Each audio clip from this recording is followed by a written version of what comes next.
اللهم صل على محمد وآل محمد. بسم اللہ الرحمن الرحیم وبہ نستعین وہو خیر ناصر ومعین وصلی اللہ علی سیدنا مولانا بالقاسم محمد اللہم صل علی محمد وعلی محمد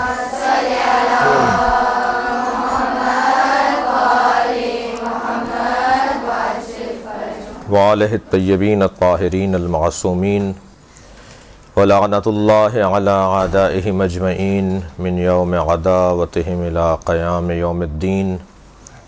اما بعد، قال الحکیم فی قرآن الکریم بسم اللہ الرحمن الرحیم ادع الی سبیل ربک بالحکمۃ وموعظۃ الحسنہ وجادلہم باللتی ہی احسن.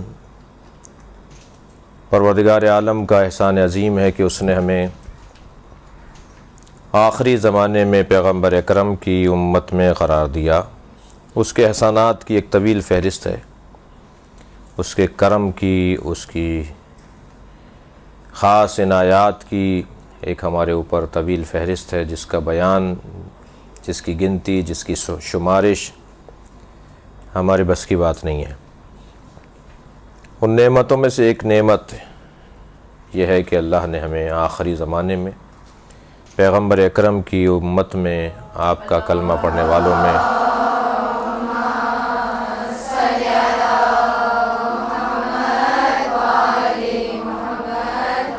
قرار دیا، اور ہم آپ کی امت میں ہونے کی وجہ سے دیگر امم پر فضیلت اور فوقیت اور اہمیت رکھتے ہیں. جب کسی کو کوئی فضیلت دی جاتی ہے تو اس سے ریاضت بھی مانگی جاتی ہے. فضیلتوں کا مصیبتوں سے بڑا گہرا تعلق ہے.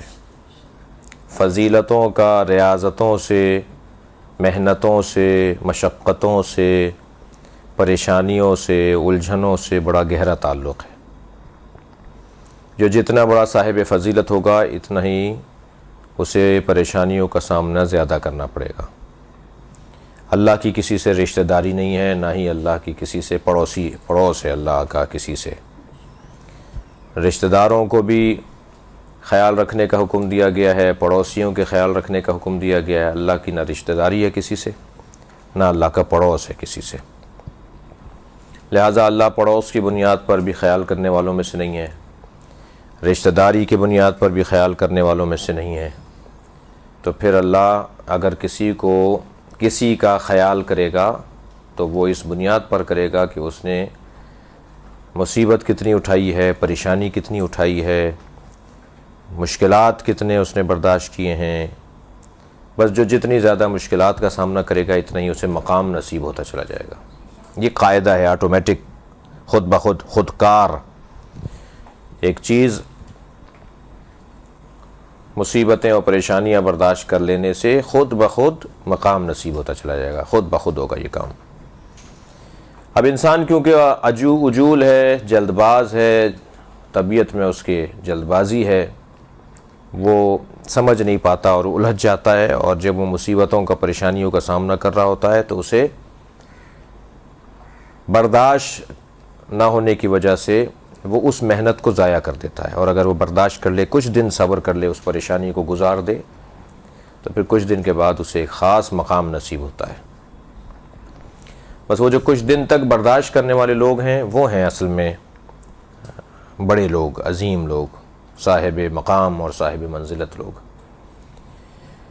لہٰذا ہمیں آخری زمانے میں قرار دے کر پروردگار عالم نے فضیلت زیادہ دی ہے، تو پھر خود بخود ہماری مصیبتیں اور پریشانیاں بھی زیادہ ہیں، مسائل بھی ہمارے زیادہ ہیں، الجھنیں بھی ہماری زیادہ ہیں.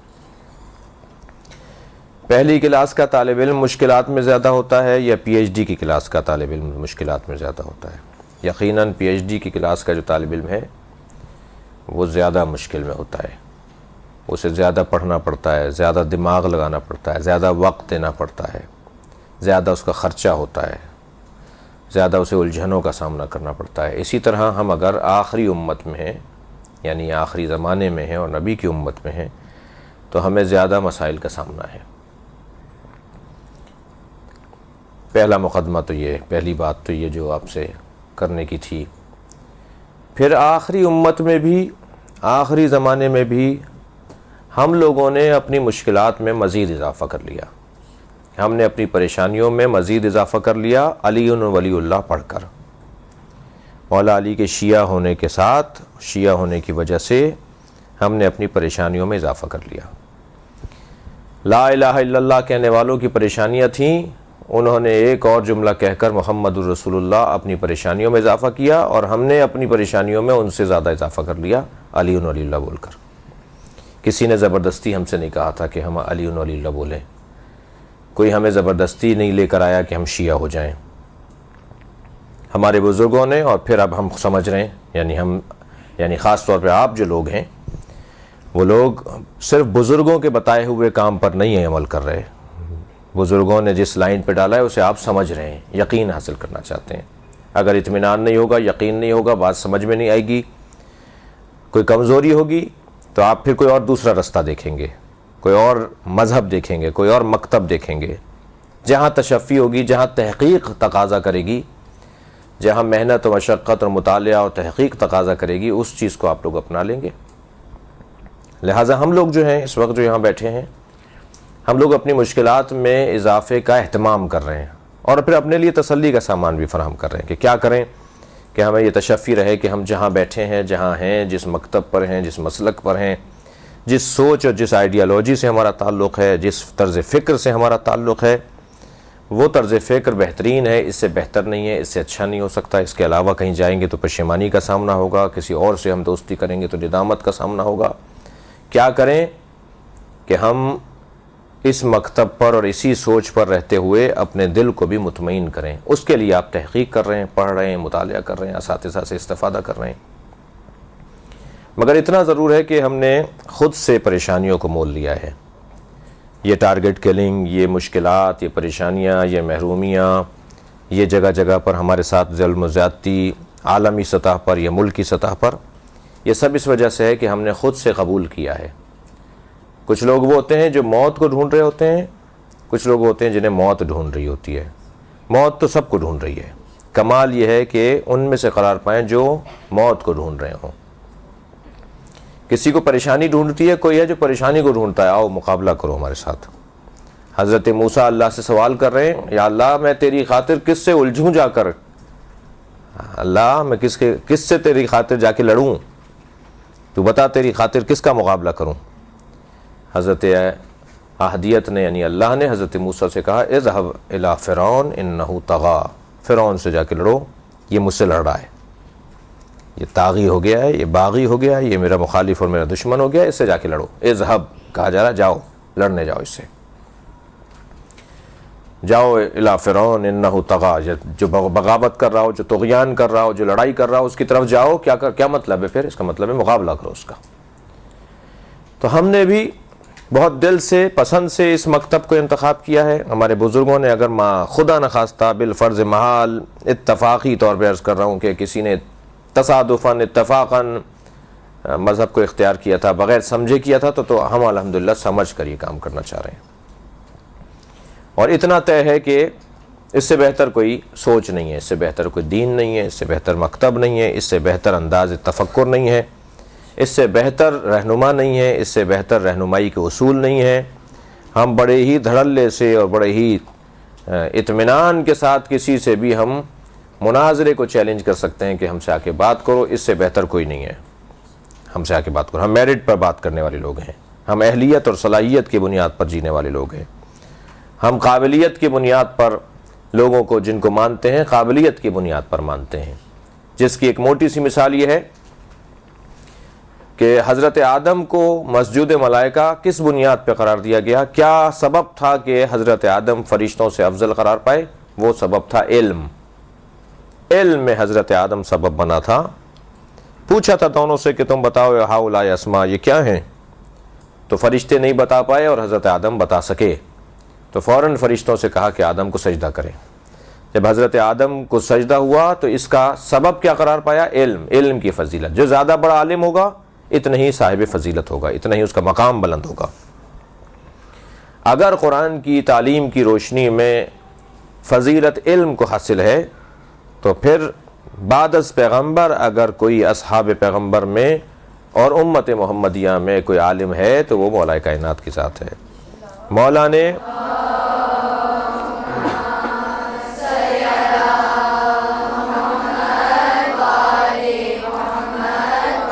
کسی سے سوال نہیں کیا، ہمیشہ مولا کائنات سے سوال کیا گیا۔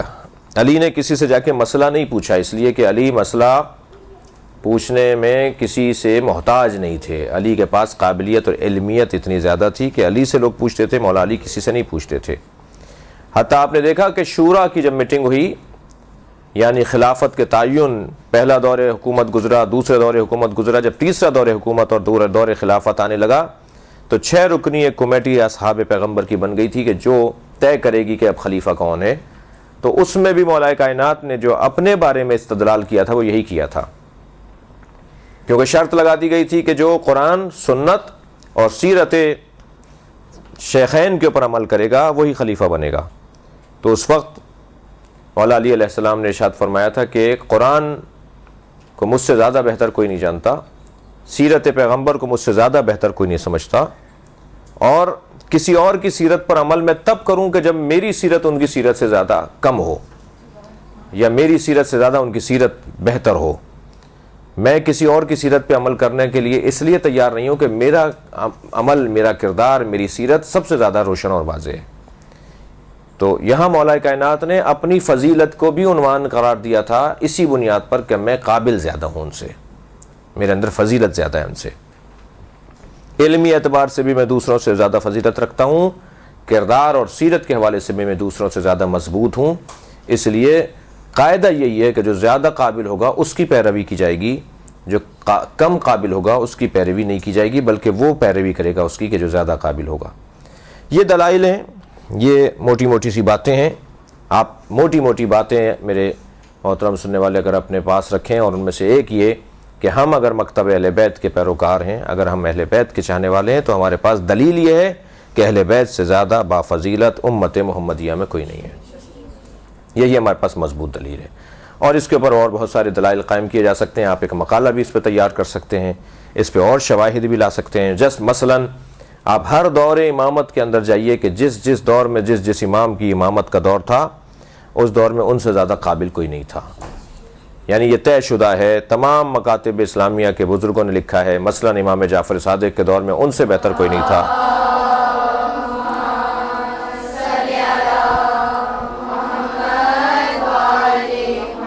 دیگر ائمہ کے ابھی ایسے ہی ان کے دور میں ان سے بہتر کوئی نہیں تھا، قابلیت میں ان سے زیادہ بہتر کوئی نہیں تھا۔ یہی دلیل ہے ہمارے مکتب کی حقانیت کی۔ مکتب ہمارا بہترین مکتب ہے، میں کتنا بہتر ہوں، مجھے کتنا اچھا اور ہونا چاہیے، یہ ایک علیحدہ بحث ہے۔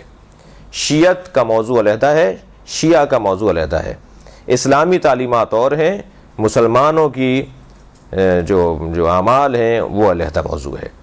تو ہمیں کوشش یہ کرنی ہوگی کہ جو بہترین نظام ہے، جو بہترین مکتب ہے، جو بہترین اسکول ہے، جو بہترین سسٹم ہے، اس کے پیروکار بنے اور بہتر پیروکار بنے۔ جو کمزوریاں، جو خامیاں، جو نقص، جو عیب ہمارے اندر اگر پایا جاتا ہے تو ہم اسے دور کریں اور بہتر سے بہتر اپنے کردار کو پیش کر سکیں۔ یہ لب لباب ہے ہمارے مکتب کی حقانیت کی۔ البتہ اس کے اندر بہت سارے اور بھی جس کو کہہ لیں مددگار پوائنٹ ہیں، سپورٹنگ پوائنٹ اور بہت سارے بن سکتے ہیں اس بات کے اوپر، اور ان میں سے ایک جناب زہرا کی فضیلت اور جناب زہرا کا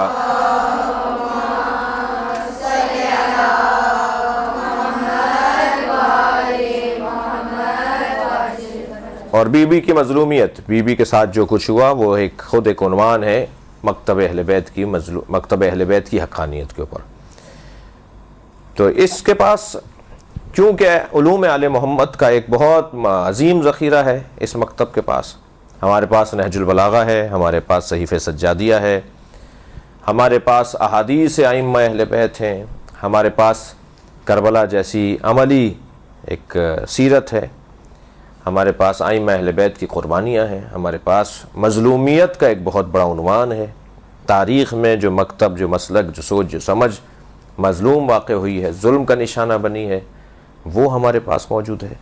یہ تمام وہ حقانیت کے پہلو ہیں کہ جس کی بنیاد پر ہم اپنے آپ کو صحیح اور سالم مانتے ہیں۔ ہمارے اوپر جن باتوں کے حوالے سے اعتراض ہو سکتے ہیں وہ اعتراضات بہت ہی آسانی سے ان خطوط پر سوچنے کے ذریعے سے حل کیے جا سکتے ہیں۔ یہ خطوط جو میں نے ابھی آپ کے سامنے موٹی موٹی باتیں عرض کی، ان خطوط پر جتنا ہم گہرائی میں جاتے چلے جائیں گے، سوچتے چلے جائیں گے، ہم پر ہونے والے اعتراضات کے جوابات بھی انہی رستوں سے اور انہی یہی سوچ جو ہے اس کے ذریعے سے ہم ان کو جوابات دے سکتے ہیں۔ مثلا آپ کے ہاں فلاں کام ہوتا ہے، آپ کے ہاں فلاں انداز اپنایا جاتا ہے، آپ کے ہاں فلاں کام کیا جاتا ہے، ہمارے اوپر جو اعتراضات ہوتے ہیں ہم ان کو بھی اسی انداز سے، بہتر انداز سے اس کو جواب دے سکتے ہیں۔ آج کی اس پہلی نشست میں طے یہ ہوا ہے کہ اب یہ میرے مختصر بیان کے بعد آپ کی جانب سے سوال اور جوابات ہوں گے۔ آپ سوچئے سوالات، اور اگر لکھ کر بھیج سکتے ہیں تو لکھ کر بھیجیں، اور اگر مائک کا کوئی نظام ہے تو اس کے ذریعے سے سوال کیا جائے، اور پھر دوسری نشست میں ایک مختصر سے خطاب کے بعد حضرت مسلم کے مصائب پڑھوں گا اور مجلس پڑھوں گا آپ کے سامنے، اور اس طرح سے ہماری 2 نشستیں آپ کے ساتھ مکمل ہو جائیں گی۔ بہت کم موقع ملتا ہے آپ لوگوں کو کہ آپ جو ہے ہم جیسے طالب علموں سے سوالات کریں، اور ہم آپ کو اپنے تجربات کی روشنی میں، اپنے مشاہدات کی روشنی میں، اپنی ریاضت کی روشنی میں، جو ہمارا اس ملک میں ایک سفر ہے، ایک کام ہے اور تجربات ہیں، اس کی روشنی میں ہم آپ کو جواب دے سکیں۔ تو بسم اللہ، اگر کوئی ذہن میں سوال ہے تو سوال فرمائیں۔ سر، ہم مشکلات کو اٹھا رہے ہیں کہتے بھائی ماننے والے، تو مسئلہ یہ ہے کہ ہم جو اوروں کے ہاتھوں اٹھا رہے ہیں تو لیکن ہم اللہ کا اپنے ہاتھوں کو اٹھا رہے ہیں، ہم آپس میں بھی تو متحد نہیں ہو سکتے، اس کی کیا مسئلہ ہے؟ جتنا اتحاد اس وقت ہمارے قوم میں ہے، ماضی میں کبھی نہیں تھا۔ یہ جو ایک زاویہ جو آپ نے بیان کیا، ابھی ہماری خواہر نے سوال کیا کہ ہم جو دشمن کی طرف سے، مخالف کی طرف سے نقصان اٹھا رہے ہیں، کیونکہ میں دہرا رہا ہوں سوال جن کو جواب ان کا سوال نہ گیا ہو، اور ایک جانب ہم اپنی طرف سے نقصان اٹھا رہے ہیں، آپس کا اختلاف، آپس کی لڑائیاں، عدم اتفاق، اس وجہ سے ہم نقصان اٹھا رہے ہیں۔ تو یہ تو ایک وہ بات ہے جو سب کر رہے ہیں، یہ والا سوال سب کے ذہنوں میں ہے۔ میں آپ کو صفحے کا دوسرا رخ دکھا رہا ہوں۔ جتنا اتفاق اور جتنا اتحاد ملت جعفریہ میں، شیعہ قوم میں اس وقت ہے، ماضی میں کبھی نہیں تھا، ماضی میں کبھی نہیں تھا۔ علماء کرام ایک دوسرے کے خلاف، شیعہ علماء کرام ایک دوسرے کے خلاف مقالے لکھتے تھے، کتابیں لکھتے تھے، تقریریں کرتے تھے۔ اب ایسا نہیں ہو رہا۔ کوئی عالم آپ پورے کراچی میں ڈھونڈ کے بتائیے کسی عالم نے کسی عالم کے خلاف کہاں تقریر کی ہے۔ ماضی میں علماء کرام آپس میں نہیں بیٹھتے تھے، ملاقاتیں نہیں کرتے تھے، مشکل تھی ملاقاتیں، ان کی بہت کم تھیں، اور بہرحال موجودہ کیفیت سے اچھی نہیں تھی کیفیت۔ آج علماء کرام میں اتحاد ہے، ملاقاتیں ہیں، بیٹھکیں ہیں، مسائل کے حل کے اوپر غور کرتے ہیں، فوراً کسی ایشو پر جمع ہو جاتے ہیں، مشورہ کرتے ہیں۔ ماضی میں ایسا کم تھا، میں نہیں کہتا کہ ماضی میں بالکل نہیں تھا ایسا۔ اس کے علاوہ جماعتیں اگر ماضی میں ہمارے ہاں دیکھی جائیں تو آج سے زیادہ تھیں جماعتیں۔ آج جو ہماری قوم میں جماعتیں ہیں، اس سے زیادہ جماعتیں تھیں ماضی میں ہمارے درمیان، گروپ ہمارے درمیان ماضی میں اس سے زیادہ تھے۔ ہمارے بڑے بڑے نام، بڑی بڑی شخصیات جو قائدین ہمارے گزرے ہیں، سید محمد دہلوی رحمۃ اللہ علیہ، مفتی جعفر حسین رحمۃ اللہ علیہ، شہید علامہ عارف حسینی رحمۃ اللہ علیہ، ان کے زمانے میں بھی تنظیمیں تھیں، ان کے زمانے میں بھی گروپنگ تھی، اور ایک دوسرے کے خلاف محاذ آرائی تھی۔ لیکن الحمدللہ اس وقت شیعہ قوم کے اندر اہم ایشوز پر، اہم مسائل پر، جیسے آپ نے دھرنوں کا نظام دیکھا، اس کے اندر ہماری پوری قوم متفق رہی۔ ہمارے پاکستان میں اس وقت 400 سے زیادہ مدارس ہیں، دینی مدارس ہیں، ان میں آپس میں اتحاد بن چکا ہے، ہم ایک ساتھ بیٹھتے ہیں۔ ہمارے ہاں اسکولز جو بن رہے ہیں اور کالج جو بن رہے ہیں اور جو مدرسے جو بن رہے ہیں، ان کا آپس میں ایک تشکل ہے، ایک انجمن ہے، ایک ٹرسٹ ہے، ایک ادارہ ہے جو آپس میں مسائل کو حل کرتا ہے۔ تو یہ جو آپ دیکھتے ہیں بعض اوقات کہ جی فلاں ایسا بول رہا ہے، فلاں ایسا بول رہا ہے، یہ ہر ملک میں ہے۔ کوئی ملک آپ کو نہیں ملے گا جہاں پر اختلاف کی کوئی تصویر نظر نہ آ رہی ہو۔ اختلاف کی تصویریں ہر ملک میں ہمیں نظر آتی ہیں، وہ کوئی سا بھی ملک ہو۔ تو میں سمجھتا ہوں کہ پاکستان کے اندر اس وقت پوزیشن ہماری بہتر ہے، ماضی کی نسبت اچھے ہیں ہم لوگ۔ وہ کون سے اسماء اعظم تھے جو حضرت آدم کو اللہ نے سکھائے؟ پہلے تو میں آپ سے عرض کروں کہ سوال یہ اچھا ہے، اور اس کے بعد بھی یہ سلسلہ رہے سوالوں کا، تو لیکن کوشش کریں کہ سوال تھوڑے سے ایسے ہوں کہ جو یعنی زیادہ وزنی ہوں، بھاری ہوں۔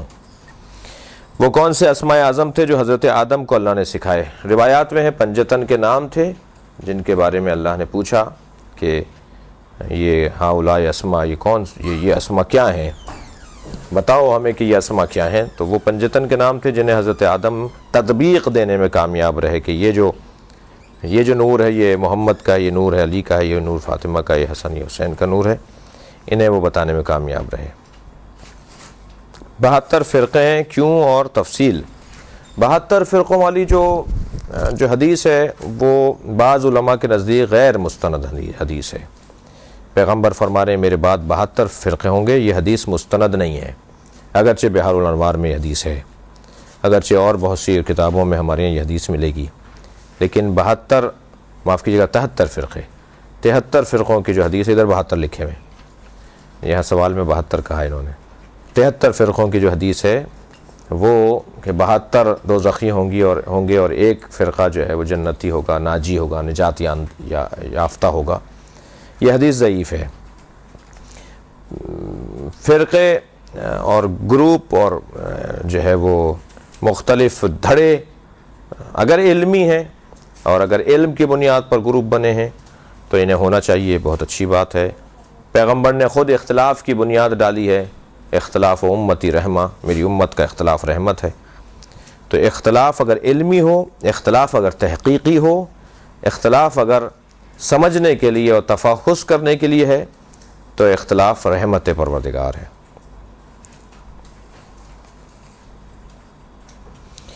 لوگ کہتے ہیں کہ ہماری اذانیں 3 ہوتی ہیں، اس کا جواب کیا دیا جائے؟ ہمارے ہاں اذانیں 3 ہوتی ہیں کیونکہ ہم نمازوں کو ملا کے پڑھتے ہیں۔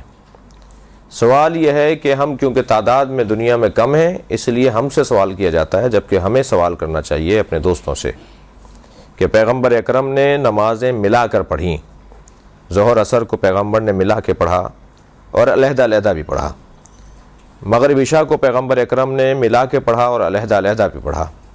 تو ہم نے تو آج تک کسی کو نہیں کہا جو علیحدہ پڑھتے ہیں وہ غلط کرتے ہیں، لیکن ہم جو ملا کر پڑھتے ہیں، تو اگر ہمیں یہ کہا جائے کہ ہم جو ملا کر پڑھتے ہیں ہم غلط پڑھتے ہیں تو یہ پیغمبر اکرم پر اعتراض ہے۔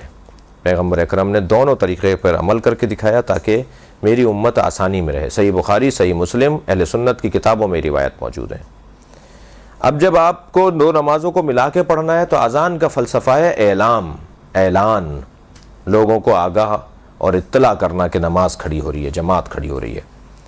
تمام فقہی کتابوں میں اذان اعلام اور ہے، اذان للصلاۃ اور ہے، نماز کی اذان اور ہے اور اعلان کی اذان اور ہے۔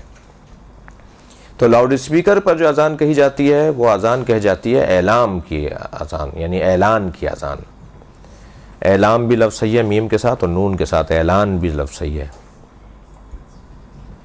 اور پھر جب لوگ سب اعلان سن کر جمع ہو جاتے ہیں تو پھر دوسری نماز کے لیے ہمارے ہاں اقامت کہی جاتی ہے، اور اگر اذان بھی کہی جائے مطلق ذکر کی نیت سے تو وہ بھی صحیح ہے، اس کے لیے لازم نہیں ہے کہ اسے لاؤڈ اسپیکر پر کہا جائے، کیونکہ جنہیں بلانا تھا انہیں بلا لیا گیا اور انہیں پتہ ہے کہ اب سب جمع ہوں گے تو دونوں نمازوں کو ایک ساتھ پڑھیں گے۔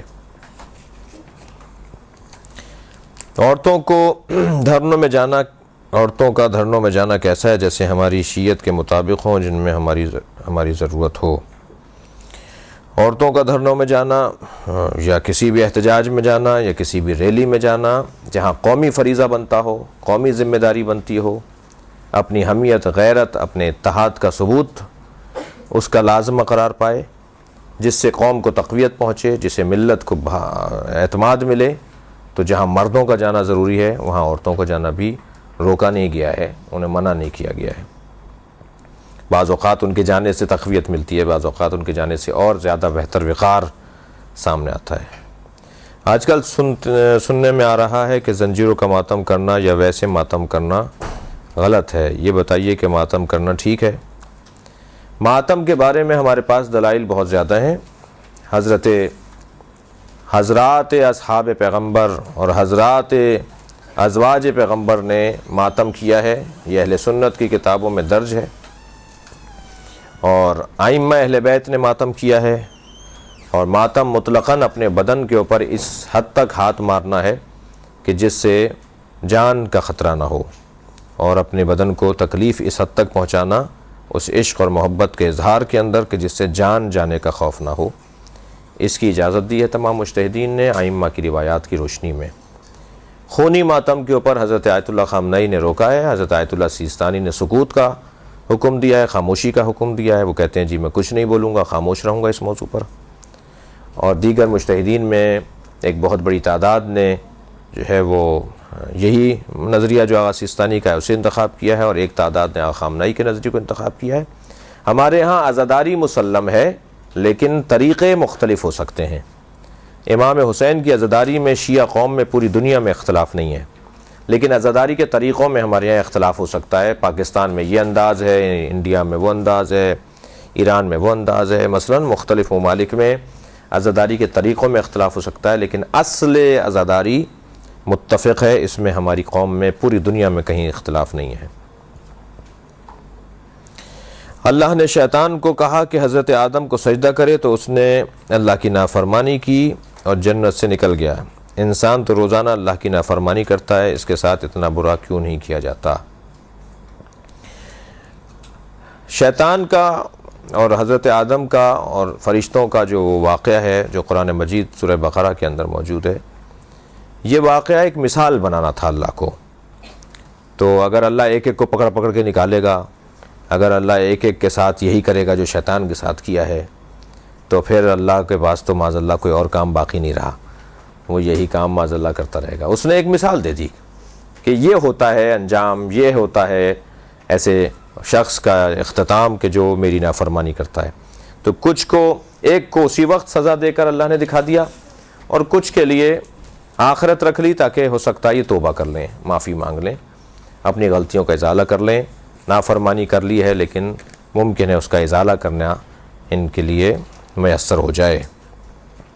آج کے دور میں صحیح اور غلط عالم کا فیصلہ کرنا مشکل ہو گیا ہے، کیونکہ نامور علماء بھی ایسی باتیں کرتے ہیں جس کا غلط یا صحیح ہونے کا فیصلہ نہیں کر پاتے، اور ایسے لوگ جو زیادہ مطالعہ نہیں کرتے وہ ان باتوں پر عمل کرنے لگتے ہیں۔ تو ایسے عالم کو پہچاننے کا کیا طریقہ ہے کہ وہ صحیح کہہ رہا ہے یا غلط کہہ رہا ہے؟ پہلی بات تو یہ کہ یہ الجھن تو باقی رہے گی، پہلے یہ ذہن میں بٹھا لیں آپ اپنے، یہ الجھن باقی رہے گی، کیونکہ پرفیکٹ جو ہیں وہ ائمہ ہیں، بالکل ٹھیک ٹھاک، جس میں ایک رتی برابر بال برابر بھی شک نہیں کر سکتے، وہ ائمہ کا وجود ہے۔ حتیٰ مراجع تقلید، حتیٰ مجتہدین کرام، حتیٰ بزرگان دین، نہیں ہو سکتا کہ ہمیں دونوں ایک ہی بات کرتے ہوئے دکھائی دے رہے ہوں، اور یقیناً جب دونوں ایک بات نہیں کر رہے تو آپ کا یہ سوال وہاں بھی آئے گا کہ ہم اس پر عمل کریں یا اس پر عمل کریں۔ تو پہلی بات تو یہ ذہن میں بٹھائیں کہ ائمہ کے علاوہ حتیٰ ائمہ اہل بیت جن کے بارے میں ہمارا عقیدہ ہے کہ وہ معصوم ہیں، ان سے ان کے زمانے کے جو اصحاب تھے، ان کے چاہنے والے تھے ان کے زمانے کے، ان سے وہ اختلاف کرتے تھے، ان کے چاہنے والے، انہیں بھی وہ باتیں سمجھ میں نہیں آ رہی ہوتی تھیں۔ یعنی ائمہ کے زمانے کے شیعوں کو ائمہ کی باتیں بہت سے شیعوں کو سمجھ میں نہیں آتی تھی۔ یہ سوال اس وقت بھی کرتے تھے جو ابھی کیا ہے آپ نے سوال، کہ حضرت کا کام ہمیں سمجھ میں نہیں آ رہا، حضرت کی بات ہمیں سمجھ میں نہیں آ رہی، ہمیں طے نہیں ہو پا رہا کیا غلط ہے اور کیا صحیح ہے۔ تو بس پھر جب ائمہ کے زمانے میں بھی اس طرح کے سوالات ائمہ کے زمانے کے چاہنے والے کرتے تھے تو پھر کسوٹی کیا ہے؟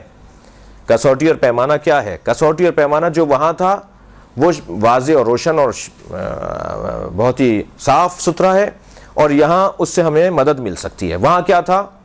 وہاں پیمانہ یہ تھا کہ معصوم ہے، اور معصوم کے بات پر بات نہیں کی جاتی، معصوم ہے، معصوم کی اطاعت کی جاتی ہے۔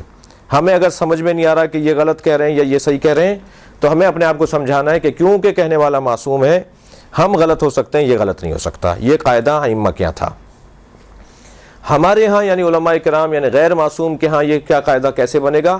زیادہ سے زیادہ قابلیت کی بنیاد پر، اور قابلیت کا تعلق صرف علم سے نہیں ہے، قابلیت کا تعلق تین موٹی موٹی باتوں سے ہے: علم، عمل اور بصیرت۔ اگر کسی عالم دین میں یہ تین چیزیں موجود ہیں، علم میں وہ پختہ ہو، کہاں سے پڑھیں یہ آپ کا حق ہے پوچھنا، کتنا عرصہ پڑھیں، کتنی تعلیم حاصل کی ہے یہ جاننا آپ کا حق ہے، یعنی آپ سے مراد جو بھی اس الجھن میں مبتلا ہے جو سوال ہے، اور عملی طور پر ان کے قول میں اور ان کے فعل میں، ان کے گفتار میں، ان کے کردار میں، ان کے معاملات میں کتنا فرق ہے عملی طور پر، یہ سمجھنا ایک پیروی کرنے والے اور ایک ماننے والے کے لیے بہت ضروری ہے۔ اور تیسری چیز وہ ہے بصیرت. بہت ساری آپ کو ایسی شخصیات دکھائی دیں گے کہ جو عالم بہت اچھے ہیں, متقی پرہیزگار بھی پہلے درجے کے ہیں, مگر بصیرت ان کے یہاں نہیں پائی جاتی, سمجھداری نہیں پائی جاتی, معاملہ فہمی نہیں پائی جاتی, حکمت اور دانائی نہیں پائی جاتی, فیصلہ کرنے میں جذباتی ہو جاتے ہیں, جلد باز ہو جاتے ہیں, غصہ ان پہ غالب ہے, جی جلدی فیصلہ کرتے ہیں, غسیل ہیں. تو صاحب بصیرت اور حلیم اور بردبار اور صاحب فضیلت ہونا, عالم, عامل اور صاحب بصیرت. اگر کسی عالم میں یہ تین صفتیں واضح نظر آ رہی ہوں تو وہ بہتر ہے ان علماء سے کہ جن کے ہاں ان تینوں چیزوں میں کمزوری دکھائی دے رہی ہے. واضح ہے بات؟ کوشش ہے کہ اپنے بچوں کو امام زمانہ کا سپاہی بناؤں, لیکن مدرسے کی تعلیم دلوانا محال ہے. لوگ اپنے حالات کے سدھار کے لیے امریکہ, کینیڈا کی کوشش کرتے ہیں, ایران, مدینہ, نجف جانے کی کیوں نہیں؟ یہ غلط تو نہیں ہے؟ یہ دو علیحدہ باتیں ہیں. ایک تو بات یہ ہے کہ میں اپنے بچوں کو امام کا سپاہی بنانا چاہتی ہوں تو مدرسے کی تعلیم محال ہے. میں نہیں سمجھ رہا اس وقت ماشاءاللہ آپ مدرسے میں ہی بیٹھے ہوئے ہیں, اس وقت مدرسے کی تعلیم ہی کا حصہ ہے ہماری گفتگو اور ہماری آج کی ہمارا یہ اجتماع. اس لیے کیسے محال ہے, کیا مراد ہے؟ میں سمجھتا ہوں کہ اس کو ذرا زیادہ اس پہ زیادہ پریشان نہ ہو ہماری یہ بہن جس نے بھی یہ لکھا ہے. وہ جیسے آج یہاں آئی ہیں ایسے دوبارہ بھی آ سکتی ہیں, اپنے بچوں کو بھی یہاں بھیج سکتی ہیں, یا ان کے گھر کے قریب اگر کوئی اس طرح کا کوئی نظام ہے تو اسے جو ہے وہ اس سے استفادہ کر سکتے ہیں. فرما رہے ہیں کہ اپنے حالات کو بہتر کرنے کے لیے کینیڈا اور امریکہ کا رخ کرتے ہیں لوگ, ایران اور نجف کیوں نہیں جاتے؟ اگر دین, تقوی, پرہیزگاری, انسانی اقدار, تہذیب کا تحفظ ممکن ہے تو امریکہ, کینیڈا بھی اللہ کی زمینیں ہیں, وہاں جانا بھی شرعی طور پر ممانعت نہیں ہے. اگر آپ اپنے دین کو محفوظ رکھ سکتے ہیں, اپنے تقوی کو محفوظ رکھ سکتے ہیں, اپنی انسانیت کو محفوظ رکھ سکتے ہیں. اور نجف اور مدینہ اور ایران اور ان علاقوں کے اندر کیونکہ دینی ماحول ہے اور مادی طور پر یہ علاقے کمزور ہیں, مادی طور پہ, دنیاوی طور پہ یہ علاقے مضبوط نہیں ہیں, لہٰذا اس طرف لوگ اس لیے رخ نہیں کرتے. فرما رہے ہیں کہ ہمیں کیوں منع کیا جاتا ہے کہ اہل سنت کے سامنے ان کے خلیفاؤں کو برا نہ کہا جائے, جبکہ انہوں نے تو بہت برا کیا. اہل سنت کے, اہل بیت کے ساتھ انہوں نے بہت برا کیا, جبکہ ہم وہابیوں کے سامنے اور کھلم کھلا یزید پر لعنت بھی بھیجتے ہیں. پہلی بات تو یہ کہ جب آپ کسی جگہ پر رہ رہے ہوں کہ جہاں آپ سے ہٹ کر بھی کوئی سوچتا ہو, آپ سے ہٹ کر بھی کوئی عقیدہ رکھتا ہو, تو آپ کو اس کا احترام کرنا ہوگا, اسے آپ کا احترام کرنا پڑے گا. اس کا احترام تقاضا کر رہا ہے کہ وہ جس کا احترام کرتا ہے ہم اس کے بارے میں ایسی کوئی بات نہ کہیں کہ جو اسے برا لگے. تو برا کہنا اور تبرہ کرنا یہ ضروری تو نہیں ہے. آپ اس کے ساتھ بیٹھیں, اس سے بات کریں کہ بھئی آپ جنہیں بڑا مانتے ہیں, ہم نے یہ کتاب میں پڑھا ہے, ذرا ہمیں سمجھا دو کیا لکھا ہوا ہے, یا آپ کی کتاب میں لکھا ہوا ہے کہ یہ ان میں سے فلاں صاحب نے ایسا کیا. یہ ایک علیحدہ بات ہے. اور برا بھلا کہنا, لعن طعن کرنا, تبرہ کرنا, بری بات کرنا, ایسا لفظ بولنا کہ جو اس کو برا لگے, یہ ایک علیحدہ بات ہے. کسی کو سمجھائے بغیر اگر آپ اس کو کوئی ایسی بات کہیں گے کہ جو بغیر سمجھے ہوئے وہ سن رہا ہوگا تو یقیناً وہ رد عمل دکھائے گا جس کا نتیجہ برا ہے.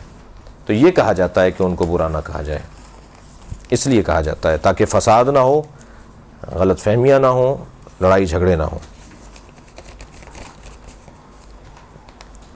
ایک بہن نے سوال کیا ہے مگر وہ نہیں چاہ رہی ہے سوال پڑھ کے سنایا جائے. تو اس کا جواب یہی ہے کہ یہ جو آپ کی پریشانی ہے یہ پریشانی برداشت کرنی پڑے گی, اور اس کے برداشت کرنے پہ خاص ثواب آپ کو ملے گا. ہم سے پہلی امتوں پر گناہوں کا عذاب نازل کیے جاتے تھے فوراً, مگر ہم لوگ تو بہت سے گناہ سر انجام دیتے ہیں, پھر بھی عذاب نازل کیوں نہیں ہوتا؟ کیا آپ کو پریشانی ہے عذاب نازل کروانے کی؟ اللہ کا شکر ادا کریں کہ نہیں ہوتا عذاب نازل. نبی کے ہوتے ہوئے اللہ نے عذاب روک دیا ہے نا, تاکہ ہمیں پریشانیاں زیادہ اٹھانی پڑ رہی ہیں تو یہ کہ نام دیا اللہ نے ہمیں کہ تمہیں توبہ کرنے کا موقع دیا جا رہا ہے. میں پارا چلا گئی تو گئی تھی اور وہاں پر ڈھول کی آواز کے ساتھ ماتمداری کی جا رہی تھی، کیا جائز ہے یا پھر لوگوں کی لا علمی ہے؟ ہر وہ موسیقی کا اوزار جو لہو و لعب پہ استعمال نہ ہو رہا ہو اس کا استعمال حرام نہیں ہے۔ موسیقی لہو و لعب سے تعبیر ہے۔ اگر موسیقی میں لہو و لعب نہیں ہے، بے راہ روی نہیں ہے، بگاڑ نہیں ہے، فساد نہیں ہے، اخلاقی فساد اگر موسیقی کے اندر نہیں ہو رہا تو وہ موسیقی حرام نہیں ہے۔ موسیقی مطلقاً حرام نہیں ہے، گانا حرام ہے ٹھیک ہے، لیکن موسیقی مطلقاً حرام نہیں ہے۔ جو ساز باز جو بجتے ہیں، یہ جیسے پریڈ کے موقع پر فوج والے ایسا کر رہے ہوتے ہیں، سپاہی ایک خاص ایک چیز بجا رہے ہوتے ہیں، یا بعض اوقات جو ہے وہ قومی ترانے پڑھے جا رہے ہوتے ہیں، اس میں بھی موسیقی ہے، اس میں بھی آلات موسیقی استعمال ہو رہے ہیں۔ تو موسیقی مطلقاً حرام نہیں ہے۔ وہ موسیقی جو لہو و لعب کا شکار ہو، وہ موسیقی جو بے راہ روی اور فساد روحانی اور جسمانی اور جنسی فساد کی طرف انسان کو لے جائے، وہ موسیقی حرام ہے۔ جو مجتہدین کے نام سے جھوٹے فتوے منظر عام پر آتے ہیں تو کیا ہم اس پر بغیر تحقیق کے عمل کر سکتے ہیں؟ جیسے کہ آج کل ایک فتویٰ آیت اللہ ثانی آیت اللہ خامنائی کے حوالے سے شاعری میں بی بی زہرا اور مولا علی پر جو منقبت ہے وہ حرام ہے، کیا ایسے فتوے پر عمل کیا جائے یا پھر نہیں؟ جب آپ نے خود کہہ دیا غیر مستند ہیں، جب آپ خود کہہ رہے ہیں کہ یہ ہو رہا ہے کہ بغیر تحقیق کے ایسی چیز پیش کی جاتی ہے تو احتیاط بہت ضروری ہے۔ فتویٰ حکم الہی ہے، فتویٰ حکم معصوم ہے، فتویٰ جو ہے وہ شرعی حکم ہے، اور شرعی حکم کو جب تک ہم تحقیق نہیں کر لیں اس وقت تک ہمیں تسلیم نہیں کرنا۔ لوگ بولتے ہیں کہ علم کے سامنے دعا کیوں مانگتے ہو، کیا شرک کرتے ہو تم؟ تو ہم کیا جواب دیں؟ علم ہوا، عزاخانہ ہوا، مقام مقدس ہوا، دعا کی جگہ ہوئی، مصلی کی جگہ ہوئی، جہاں قرآن رکھا جاتا ہے، جہاں پر ادب اور احترام کیا جاتا ہے، جس جگہ کو مقدس تصور کیا جاتا ہے، اس جگہ پر دعا مانگنے کا قرآن مجید کے اندر حکم ہے۔ حضرت زکریا نے حضرت مریم جہاں بیٹھی ہوتی تھیں اور وہاں دسترخوان آسمان سے نازل ہوتا تھا ان کے لیے، آسمان سے کھانے نازل ہوتے تھے، حضرت زکریا اس جگہ کھڑے ہو کے دعا مانگتے تھے کیونکہ وہ مقدس جگہ ہے اور فرشتوں کی اترنے کی جگہ ہے۔ تو اگر کوئی جگہ مقدس ہو جائے اور اس جگہ کو آپ عبادت کے لیے مخصوص کر دیں تو اس جگہ پر دعا مانگنا صحیح ہے اور غلط نہیں ہے۔ علم ہمارے ہاں، ہمارے کلچر میں، ہندوستان کے کلچر میں خاص طور پر اور پاکستان کے کلچر میں بالخصوص، علم ہمارے ہاں نشانی ہے حضرت عباس کی یاد، حضرت عباس کا حرم، حضرت عباس کی زری، حضرت عباس کی جالی، وہ جو ایک تصور حضرت سے متعلق ہوتا ہے وہ علم سے ہمارے ہاں ہے۔ ہمارے ہاں ایک جگہ ایک علم لگا دیا جاتا ہے اور اس جگہ کو منسوب کر دیا جاتا ہے حضرت عباس سے۔ اب اگر اس جگہ پر جا کر ہم دعا مانگ رہے ہیں تو شرعی طور پر نہ صرف اس میں کوئی قباحت نہیں ہے بلکہ رجحان بھی اس کے اندر پایا جاتا ہے۔ البتہ سجدہ کرنا، علم کے آگے سجدہ کرنا اور علم کو سجدہ کرنا، یہ شرک آمیز اعمال ہیں۔ کیا شیعہ لوگ سنی مسجد میں نماز پڑھ سکتے ہیں؟ یہ تو سنیوں سے پوچھنا پڑے گا، کیونکہ ہمیں تو شریعت نے اجازت دی ہے کہ ہم اپنی مسجد میں سنی بھائیوں کو پڑھنے کی اجازت دیں۔ ہماری اپنی جگہ نہیں ہے، وہ ہم مالک نہیں ہیں اس مسجد کے۔ اگر ہماری مسجد میں اگر کوئی سنی آ جاتا ہے تو ہمیں ہمارے مجتہدین نے، ہمارے ائمہ نے، ان سے بالا تر، مجتہدین سے کہیں زیادہ بالا تر ہمارے ائمہ نے ہمیں کہا ہے کہ ان کو ویلکم کرو، سنیوں کو اپنی مسجد میں نماز پڑھنے کی جگہ دو، وہ آ جائیں تو ان کا احترام کرو، ٹھیک ہے۔ اب اگر ہم ان کی مسجد میں جاتے ہیں تو اب ان سے پوچھنا پڑے گا وہ ہمیں پڑھنے دیں گے یا نہیں پڑھنے دیں گے۔ تو اب الحمدللہ امید ہے کہ پاکستان کی فوج نے، پاکستان کی ریاست نے جو ذرا اپنی ذمہ داری کی ادائیگی شروع کی ہے، تو اس ذمہ داری کی ادائیگی کے نتیجے میں پاکستان میں جو آزادی ہو گئی تھی، تشدد کی آزادی ہو گئی تھی، عدم برداشت عام ہو گیا تھا اور تحمل مزاجی کا فقدان ہو گیا تھا، وہ امید ہے کہ اب آئندہ بہتر ہو جائے گا۔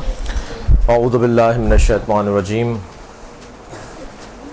بسم اللہ الرحمن الرحیم، وبہ نستعین وہو خیر ناصر ومعین، صلی اللہ علی سیدنا مولانا بالقاسم محمد وآلہ الطیبین الطاہرین، ولعنۃ اللہ علی اعدائہم اجمعین من یوم عداوتہم الی قیام یوم الدین، اما بعد۔ قال الحکیم فی قرآن الکریم، بسم اللہ الرحمن الرحیم، ادعو الی سبیل ربک بالحکمت وموعظۃ الحسنہ وجادلہم باللتی ہی احسن۔ پروردگار عالم اپنے دین کی طرف، اپنے رستے کی طرف دعوت کی پیغمبر کو تعلیم دے رہا ہے، بلاؤ میرے رستے کی طرف، اپنے رب کے رستے کی طرف دعوت دو۔ مگر یہ دعوت، یہ پکار، یہ ارشاد، یہ تبلیغ، یہ خطابت، یہ واعظ، یہ نصیحت بالحکمہ، حکمت کے ذریعے ہونی چاہیے، سمجھداری کے ساتھ ہو، دانائی کے ساتھ ہو، معاملہ فہمی کے ساتھ ہو، ہوشیاری کے ساتھ ہو، حکمت کے ساتھ ہو، اور بلانے والے کو پتہ ہونا چاہیے کہ میں جسے بلا رہا ہوں اسے مجھے کیسے بلانا ہے، بالحکمہ، حکمت کے ساتھ بلاؤ۔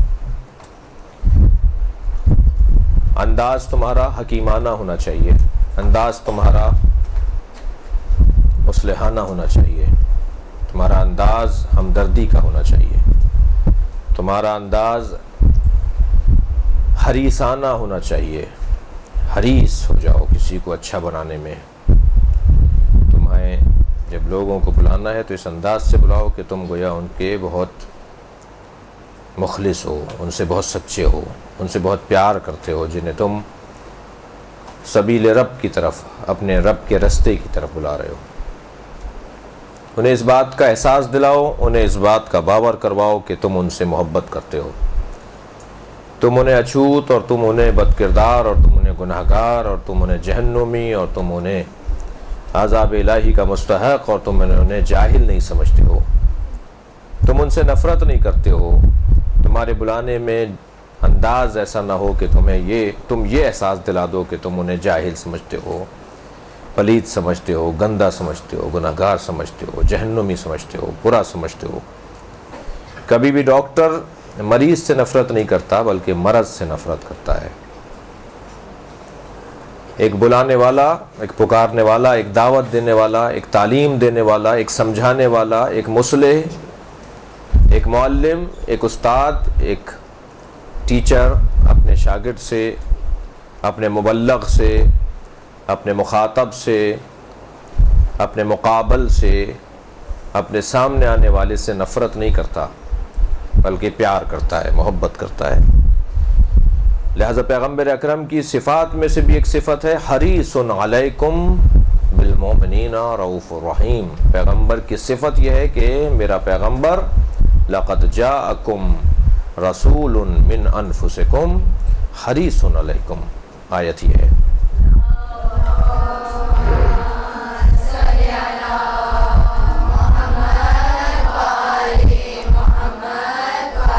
بے تحقیق تم تک آ چکا ایک ایسا بھیجا گیا شخص، ایک ایسا رسول، ایک ایسا بھیجا ہوا فرد جو من انفسکم، تم ہی میں سے ہے، تم ہی میں سے ہے، جس کی پہلی صفت یہ ہے کہ عزیز علیہ ما عنتم، تمہاری پریشانیوں میں وہ پریشان رہتا ہے۔ اس کی دوسری صفت یہ ہے کہ حریص علیکم، وہ تمہارا حریص ہے۔ صفت حرص ذاتی طور پر قابل مذمت صفت نہیں ہے، دیکھا جائے کہ یہ حرص کس چیز کی ہے۔ آپ حریص ہیں، نبی حریص ہیں، اللہ کہہ رہا ہے نبی کو حریص ہے۔ نبی معلوم یہ ہوا کہ یہ کوئی بری شے نہیں ہے، اس لیے کہ اللہ نے طے کیا ہوا ہے کہ ہر برائی کو نبی اور آل نبی سے دور رکھے گا۔ اگر نبی کو وہ حریص کہہ رہا ہے تو اس کا مطلب یہ ہے کہ حرص ذاتی طور پر بری چیز نہیں ہے۔ جی حرص کی ایک مثال لے لیجئے، دسترخوان لگا ہوا ہے، ایک ہی ظرف میں مثلا غذا ہے، سالن ہے، اور آدمی ہیں 10، پلیٹیں 10 رکھی ہیں، غذا ایک ہی جگہ پر ہے۔ اب آپ دسترخوان پہ پہچانے ان میں حریص کون کون ہے، اندازہ ہو جائے گا کہ جس کے ہاتھ بار بار بڑھ رہے ہوں، جو جلدی لینا چاہتا ہو، جو جلدی کھانا چاہتا ہو، جو جلدی کسی طرح جی اپنی پلیٹ کو بھرنا چاہتا ہو، اس کا انداز، اس کا اسٹائل بتا دے گا یہ حریص ہے۔ جی جو بہت بردباری کے ساتھ بیٹھا ہو، تحمل مزاج کے ساتھ بیٹھا ہو، بچے گا تو کھا لیں گے، ان کو پہلے کھانے دو، البتہ وہ نقصان اٹھانے والوں میں سے ہوگا۔ لیکن اتنا ضرور ہے کہ اس انداز سے ہمیں محسوس ہو جائے گا کہ ان میں حریص کون ہے۔ طالب پانے والا، لینے والا، حاصل کرنے والا، جلدی کرنا، کسی چیز کو پانے میں جلدی کرنا، یہ انداز ہے ہرس کی. مگر یہ چیز ہر جگہ بری نہیں ہے. مثلا علم حاصل کرنے میں جلدی کرنا بری شے نہیں ہے. مثلا دنیا کو حاصل کرنے میں جلدی کرنا بری بات ہے. تو بس دیکھا جائے گا کہ کون ہے جو کون سی چیز کا حریص ہے. مثلا اگر کہا جائے زید حریص علی الدنیا، زید دنیا کا حریص، تو یہ قابل مذمت بات ہو رہی ہے. اور اگر کہا جائے زید حریص علی العلم، زید علم کا حریص ہے، تو یہ تعریف کی بات ہو رہی ہے، یہ مذمت نہیں ہو رہی ہے، قابل تعریف بات ہے. پیغمبر کس کے حریص ہیں؟ حریص علیکم. قرآن کہہ رہا ہے ہمارا پیغمبر، ہمارا بھیجا ہوا تمہارا حریص ہے، تمہاری دنیا کا، تمہارے مال کا، تمہارے گھوڑے کا، تمہارے اونٹ کا، تمہاری زمین کا، تمہارے پیسے کا حریص نہیں ہے، تمہارا حریص ہے. تمہیں چاہتا ہے، تمہیں ترقی دیکھنا چاہتا ہے، ترقی یافتہ دیکھنا چاہتا ہے، تمہیں عزیز دیکھنا چاہتا ہے، تمہیں سربلند دیکھنا چاہتا ہے، تمہیں آبرومند دیکھنا چاہتا ہے، تمہیں سرفراز دیکھنا چاہتا ہے.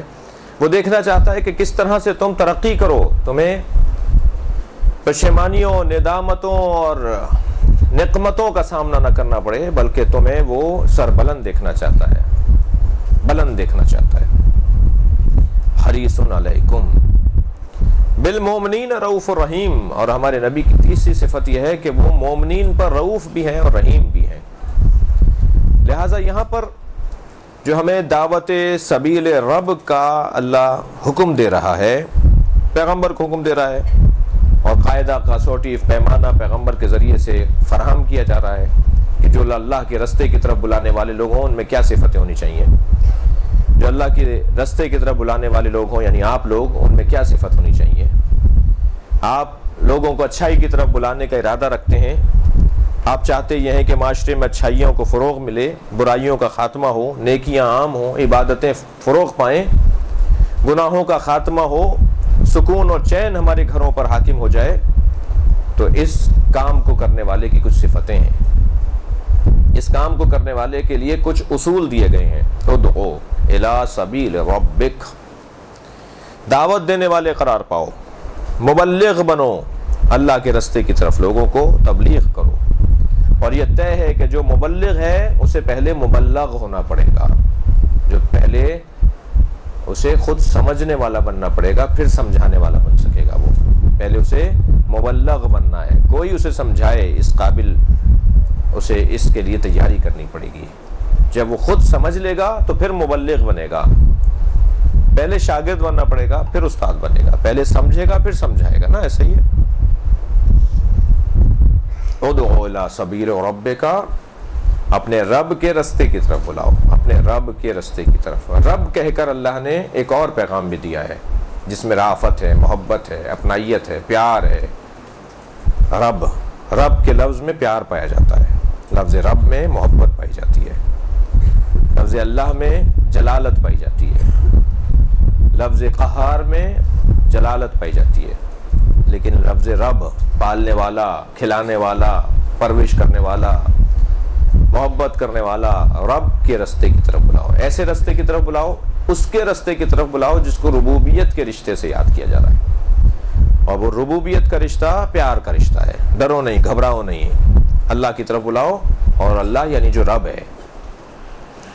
ادعو الی سبیل ربک بالحکمت وموعظۃ الحسنہ، اپنے رب کے رستے کی طرف بلاؤ بالحکمت، دانائی کے ساتھ، سمجھداری کے ساتھ. آپ جس سے بات کر رہے ہیں آپ کو پتہ ہونا چاہیے کہ اس کا ذہنیت کیسی ہے. آپ اگر ذہنیت شناسی کے بعد کوئی بات کہیں گے تو اس کا اثر ہوگا، اور اگر آپ ذہن پہچاننے سے پہلے کوئی بات کر دیں گے تو ریئیکشن ہوگا، شدت بڑھے گی، لڑائی ہو جائے گی، جھگڑا ہو جائے گا، کام نہیں کر پائیں گے، فائدہ نہیں پہنچا سکیں گے کسی کو. حکمت، سمجھداری. آپ کو پتہ ہے آپ کے تایا جان کا یہ مزاج ہے، آپ کو معلوم ہے آپ کی جو مثال کے طور پہ ممانی ہیں ان کا یہ انداز ہے، آپ کو پتہ ہے آپ کی جو بھاوج ہیں، بھابھی ہیں، ان کا یہ انداز ہے، وہ اس چیز سے چڑھتے ہیں، ان کو یہ اس کی حساسیت ہے فلاں مسئلے میں. تو آپ اگر کوئی ایسا کام کرنا چاہ رہے ہیں کہ جس میں ان کو کسی طرح کا تناؤ ہو جائے گا تو آپ کو پھر وہاں وہی رستہ نہیں اپنانا پڑے گا جو آپ نے کل کسی اور کے ساتھ اپنایا تھا. آپ کو طریقہ بدلنا پڑے گا، الفاظ بدلنے پڑیں گے. تحمل مزاجی سے اس کو بات پہنچانی پڑے گی، حکمت، دانائی، سمجھداری، جذباتیت نہیں ہونی چاہیے، جلد بازی نہیں ہونی چاہیے جی۔ ایک دن میں چھو منتر سے سب صحیح نہیں ہو جائیں گے، کچھ کرنا پڑے گا، رستے نکالنے پڑیں گے، ہر ایک کے لیے علیحدہ رستہ نکالنا پڑے گا۔ بالحکمہ وموعظۃ الحسنہ، اور واعظ حسن، اچھا واعظ، اچھی نصیحت۔ ہمیشہ واعظ زبان سے نہیں کیا جاتا، ہمیشہ تقریر کر کے کسی کو آپ نصیحت نہیں کریں گے، بعض اوقات عمل کے ذریعے سے بھی واعظ ہوتا ہے، انداز بھی آپ کا واعظ بن جائے گا، نصیحت بن جائے گا جی۔ بالموعظہ، موعظۃ الحسنہ، بالحکمہ وموعظۃ الحسنہ، موعظہ حسنہ۔ آیت اللہ بروجردی کا نام آپ نے سنا ہے، ہمارے مجتہدین میں سے تھے، صاحب کرامت عالم دین تھے۔ ان کے شاگرد کہتے ہیں جب میں نے انہیں قبر میں اتارا، آیت اللہ عراقی جن سے میں نے خود سنا ہے، ان کے شاگرد سے میں نے خود سنا کہ جنہوں نے انہیں قبر میں اتارا تھا، اب سے 10-12 سال پہلے، وہ بہت ضعیف العمر تھے، ان کا انتقال ہو چکا ہے، آیت اللہ عراقی کی بات کر رہا ہوں۔ وہ بیان کر رہے تھے کہ جب ہم نے انہیں قبر میں اتارا اپنے استاد کو، تو تلقین پڑھنے کے لیے میں نے خواہش ظاہر کی کہ میں خود تلقین پڑھوں گا۔ تلقین مجھے یاد تھی، میں ان کے شان ہلا کے تلقین انہیں سنا رہا تھا، تو مجھے محسوس ہوا کہ کوئی تلقین میرے ساتھ پڑھ رہا ہے، تو میرے ذہن میں یہ خیال آیا کہ جو باہر لوگ کھڑے ہیں قبر کے باہر، یہ کوئی تلقین میرے ساتھ دہرا رہا ہے۔ جب میں نے غور سے دیکھا تو آیت اللہ بروجردی خود ہی پڑھ رہے تھے میرے ساتھ ساتھ، مثلا اس درجے کے عالم۔ فرماتے ہیں جب ان کو ہم نے تلقین سنا دی تو میں نے دل میں آیا کہ ان کے پیروں کا بوسہ لے لوں، تو میں ان کے پیروں کی طرف جب جھکا تو انہوں نے پیر سمیٹنا شروع کر دیا، یعنی وہ نہیں چاہتے تھے کہ یہ میری پیروں کا بوسہ دیں۔ جنازے کی بات ہو رہی ہے، یہ اس درجے کا ولی خدا، اس درجے کا عالم، متقی، ولی۔ آیت اللہ العظمیٰ سید محمد حسین بروجردی کے استاد کا کتنا بڑا مقام ہوگا، یقیناً بڑا مقام ہوگا نا۔ موعظہ حسنہ کی بات کر رہا ہوں، اس کے اوپر مثال دے رہا ہوں، کیسے کہیں کہ کسی کو اچھا لگ جائے، کسی کو بات سمجھ میں آ جائے، کیا طریقہ اپنائیں کہ جس سے اس کو وہ بات سمجھ میں آ جائے۔ آیت اللہ بروجردی کے استاد ہیں آیت اللہ جہانگیر قشقائی۔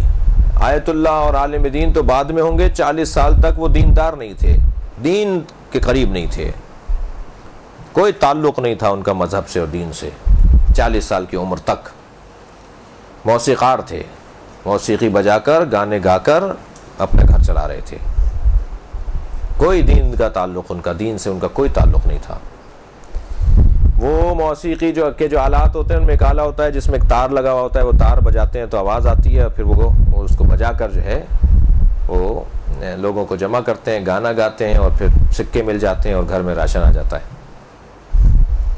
تو ایک دفعہ وہ تار ٹوٹ گیا ان کا، وہ جو تار بجاتے ہیں نا، وہ تار ٹوٹ گیا ان کا، ظاہر ہے وہ تار ہی جب ٹوٹ گیا تو وہ بجائیں گے کیسے، گھر کا گزر بسر کیسے ہوگا؟ تو اس کو جڑوانے کے لیے اصفہان کے شہر میں آ گئے، کسی علاقے سے، اصفہان بڑا شہر تھا، وہاں گئے تو ایک چوک کے اوپر موچی بیٹھا ہوا جوتیاں بنا رہا تھا، جوتیاں جو ٹوٹ جاتی ہیں لوگ دے جاتے ہیں، ذرا بند لگا دو، تو وہ اس کے اندر بند لگا دیتا ہے، وہ بیٹھا ہوا بند لگا رہا تھا۔ تو یہ اس کے پاس کھڑے ہوئے کہنے لگے تم اصفہان میں رہتے ہو، میرے یہ جو ہے گٹار ہے اس کا تار ٹوٹ گیا ہے، تو یہ تار بتاؤ کہاں سے جڑے گا؟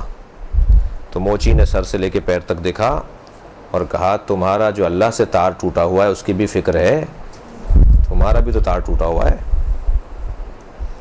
کوئی تعلق ہی نہیں اللہ سے، تار ٹوٹے ہوئے ہیں جی۔ ایک دم زمین پر بیٹھ گئے اسی کے پاس، کہنے لگے ہاں یہ بتاؤ یہ تار کون جوڑتا ہے، میرا تار جو میرے اللہ سے ٹوٹا ہوا ہے یہ کون جوڑے گا؟ یعنی وہ جملہ ان پر اتنا اثر کر گیا، موعظہ حسنہ کی میں بات کر رہا تھا، اس انداز سے سمجھائیں کہ دل پر فوراً اثر کرے۔ فوراً بیٹھ گئے زمین پر، کہنے لگے بتاؤ یہ والا تار کون جوڑتا ہے؟ تو انہوں نے مدرسے کی طرف اشارہ کیا، کہنے لگے وہ سامنے مدرسہ اصفہان کا مدرسہ، کہا وہ جو سامنے جو مدرسہ ہے اس میں جتنے بھی بزرگ بیٹھے ہوئے ہیں وہ طالب علموں کو لیے بیٹھے ہیں، وہ سب تار جوڑ رہے ہیں بیٹھے ہوئے، ان کا کام تار جوڑنا ہے، اللہ سے تعلقات بہتر کروانا ہے۔ یہ صاحب چلے گئے وہاں جہانگیر قشقائی صاحب، اور انہوں نے اپنے اللہ سے تار جڑوایا، اور تار ایسا جڑا کہ مجتہد بن گئے، اور نہ صرف مجتہد بلکہ آیت اللہ بروجردی جیسے عارف کے استاد بن گئے۔ تو موعظہ حسنہ جو ہے اس انداز سے کسی کو سمجھائیں کہ جس انداز سے وہ اسے برا نہیں محسوس کرے، اسے اچھا سمجھے، آپ کو ہمدرد سمجھے۔ اور ویسے بھی جو مبلغین ہوتے ہیں اور جو واعظین ہوتے ہیں ان کے ہاں تحمل مزاجی دوسروں سے زیادہ ہونا چاہیے، برداشت تحمل مزاجی ان کے ہاں دوسروں سے زیادہ ہونا چاہیے۔ آپ کے درمیان مجھے ابھی میں جب وقفے میں گیا ہوں تو مجھے بتایا کہ بعض خواہران ذاکرائیں بھی ہیں اور مجالس پڑھتی ہیں اور سینئر ہیں، جو میرے لیے ایک اچھا موقع ہے کہ ہمارے ہم کار ہیں، ہمارا کام بھی یہی ہے۔ تو غرض یہ کہ اللہ کے راستے کی طرف بلانا ہے بالحکمہ و موعظۃ الحسنہ، لیکن کبھی کبھی تھوڑی سی آستینیں بھی لوٹنی پڑتی ہیں، جس کو قرآن جدال کہہ رہا ہے، وَجَادِلْهُمْ بِالَّتِي هِيَ أَحْسَنُ، تھوڑا سا سخت لہجہ بھی کرو کبھی کبھی، مگر اس میں بدتمیزی نہیں ہو، تہذیب، آداب، اخلاقیات کو ہاتھ سے نہ جانے دیا جائے۔ اگر تھوڑا سا تناؤ کی کیفیت بھی ہو جائے، یہ تیسرے مرحلے پر دیکھیں نا، ترتیب میں اللہ نے اس کو سب سے آخر میں رکھا ہے۔ میں نہیں سمجھتا کہ اس کی ضرورت پڑے گی، اس کی ضرورت شاید نہ پڑے ہمیں، اس کی شاید ضرورت ہی نہ پڑے ہمیں۔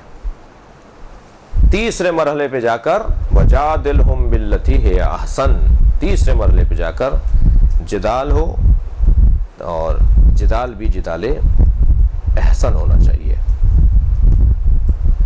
تناؤ بھی، تکرار بھی، بحث و مباحثہ بھی، جملوں کا رد و بدل بھی اگر ہو تو وہ احسن طریقے سے ہو، بدتمیزی نہیں ہو، تہذیب کے دائرے سے ہاتھ نہ جائے باہر۔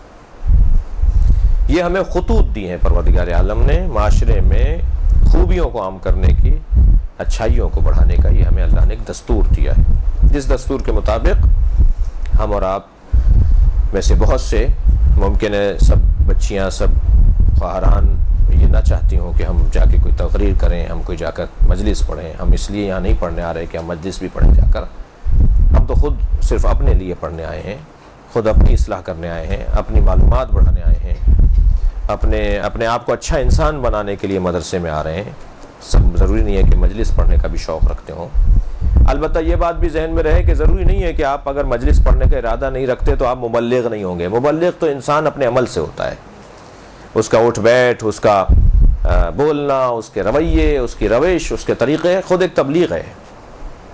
بھائی کون ہے یہ بچی، یہ مدرسے پڑھنے جاتی ہے، جھوٹ نہیں بول رہی، یہ خود ایک تبلیغ ہے۔